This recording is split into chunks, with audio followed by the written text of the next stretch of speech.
New entry-level adjustable bow from Diamond. Let's see how it stacks up.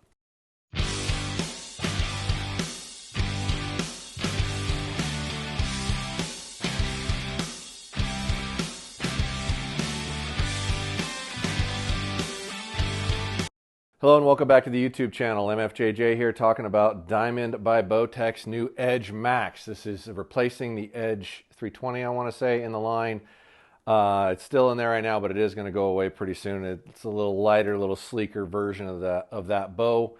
I'll cover some of the main features of this bow. This bow weighs 3.7 pounds, goes 16 inches to 31 inches in draw length, 20 pounds to 70 pounds in weight. It's 314 feet a second, 31 axle to axle, and 7.125 on the brace height. So number one, all those weight adjustments and length adjustments are built into this bow, and you do not need a bow press to adjust them. So as far as a growing kid bow or something you can work on or play with at home, this will totally foot the bill of that. Pretty hard to beat. The retail price of this bow package with all parts, quiver, stabilizer, which we took off for this video, are $499 retail. It's probably a little cheaper on the map price, and in fact, if you go to our website, which there'll be a link below, they'll be on there, and they're going to be a little less than that. Because we do have them in stock. You can actually buy these from us. But let's check some of these measurements and see what we get.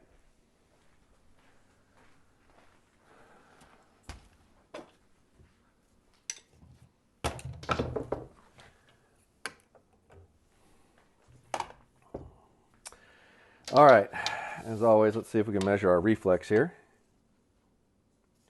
A little trickier with the sight on it. I'm just going to have to kind of hold it. Looks like about 2 inches. That's pretty low reflex for most comparables. Riser length is 23.5, and that's where you're going to definitely gain some vibration. It's going to be not as accurate as some of the longer bows out there, but most of these price point bows are going to be that way. Let's see what our axle to axle ends up as. It's 31 1/8, so pretty darn close. Our brace height is supposed to be 7 1/8. I'd say it's 7 1/8. That's a really good number. Let's see what we come out physical weight wise. Mind you, we're going to have to probably take off 0.4 or 0.5 for the sight and the rest and the sling instead of just the rest, but that's how we got it, so I'll leave it on there for now. So this comes out at 4.1, 4.0, so that's definitely 3.7 pounds, no problem there. Let's see here. Let's see what the draw weight is. I was going to say, I'm forgetting something. 73. Let's take that down a little bit. There we go. Give it a turn, see what we come up with.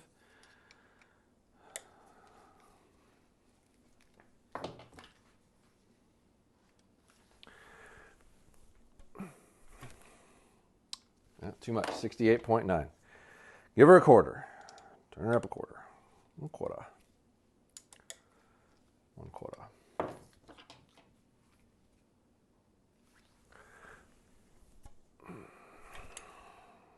69.4. I think that's close enough.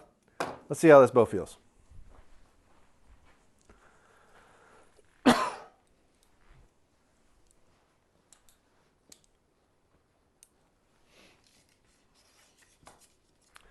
So 70 pounds, 30 inches, and 350 grain arrows out of this bow.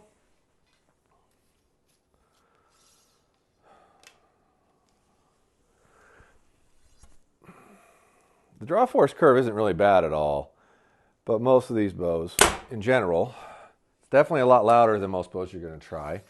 But most of these bows that are in this big adjustable range and whatnot aren't quiet. They're not really comparable to a higher end bow. And we'll do more of these price point reviews so you can get a fair comparison of what's out there. And we haven't done those yet, but we're going to start doing them now. So hopefully you'll have some more options. Cycle's really easy. It's definitely not hard. It's got a good back wall too. But definitely a bit louder bow than the high-end bows. Shoot one more here. Yeah, it's a pretty consistent draw force curve, though. There's no whips in it or anything like that. All right, let's see how fast it is.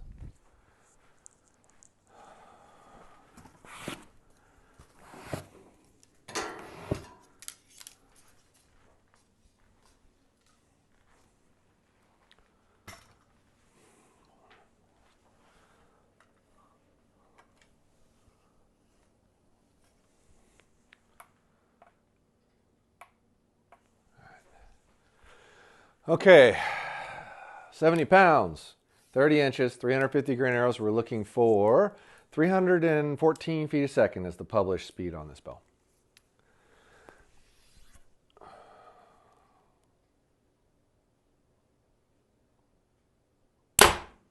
.302.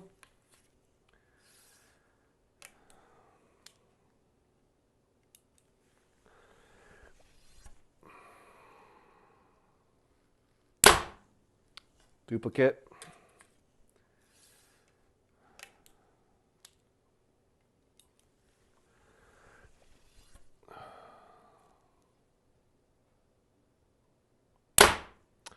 .301. So it's a little more than 10 feet slow.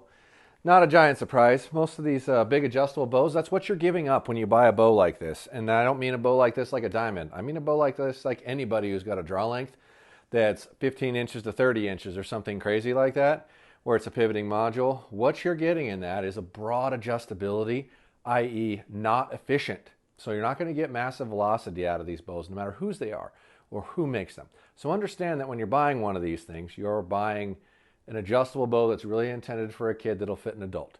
An entry-level adult, you may want to consider spending a little bit more money on something that's going to perform a little better so you can get real velocity out of it, because you can't change how fast these things are. Yes, you can put lighter arrows in them. Yes, you can crank the weight up to get a little more velocity. But at the end of the day, what it shoots is what it shoots. And a bow that has less adjustability in it would be way more efficient and you'll get more velocity out of it. Velocity is energy. Energy is lethality. That is really important, so it's something to consider. If you're a growing kid or just looking for one of the least expensive options to get started, these are very good quality bows, very good durability rates, not a lot of failure in them. I know they're new, but the predecessor models are very similar in design. And we sold a ton of them and they held up really well. So definitely something to consider. But if you're an adult looking to get in the sport, but want something that's going to perform, I'd probably spend a little more money and get something in that $600 to $700 range, because you get so much more velocity. That being said, those brands offer those options, so it's something to consider. I want to say the Deploy from these guys is got some more efficiency in it, and they've got another bow that just came out that I haven't gotten yet that's also supposed to be quite a bit faster, so it's definitely something to consider. But growth-wise or least expensive, it's definitely a good option. Head on over to podiomarcher.com, check one of these out. They'll be on the website when this video launches. I want to say I think they're $479, but it'll be up there and you can check it out at that time. Follow along on our YouTube, follow along on our Instagram. When we do promotions or giveaways, you have to be subscribed to those things and you have to comment on the video that we're doing a giveaway in. So definitely keep that in mind. We will not contact you in the comments to tell you you've won something. So if you see that in the comments, they're a scammer. Mess with them, harass them, but do not send them money. We will not ask you for any money. We will send it to you for free when we're doing a giveaway. So keep that in mind. Thanks for following along.